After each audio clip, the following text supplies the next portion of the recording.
Bonjour, je suis Hakim Lalem et je vous propose ma chronique du dimanche 4 octobre 2020. Elle s'intitule « Ce juron qui ferait rougir Sainte Sophie ». Dans ce qu'il est désormais convenu d'appeler l'affaire Djaboub, il y a une réaction qui fait déjà grand bruit.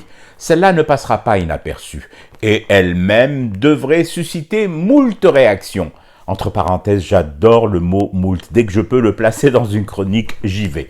Donc on sent bien toute la solennité dans cette montée au créneau après la nomination de Djaboub au ministère du Travail. On devine aussi une rage sourde, on subodore un désir d'en découdre, on décèle la volonté de délimiter clairement les territoires et les domaines de compétences. On note avec un certain effarement le rictus qui déforme la bouche dans un mouvement trahissant la haine et la rancœur.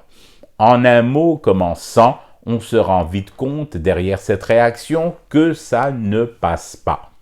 Bon, en même temps, il faut aussi comprendre, se mettre à sa place, saisir l'étendue des dégâts provoqués. Qu'aurions-nous fait si nous avions été nous-mêmes blousés de la sorte, cocufiés à ce point et roulés dans la farine d'importation? Non, je comprends parfaitement la violence de la réaction et l'animosité qui module chacun de ces mots. C'est qu'il s'agit tout de même d'une tentative de pirater, de viruser l'un de ses satellites. Et les satellites, c'est sensible, c'est stratégique, et ça explique surtout que la Turquie réagisse aussi mal à cette nomination de Djaboub. Elle considère que là, c'est son paysage politique, son cheptel partisan qui est attaqué, violenté et victime de tentatives de déstabilisation grave de la part d'une puissance étrangère, la Yézidi.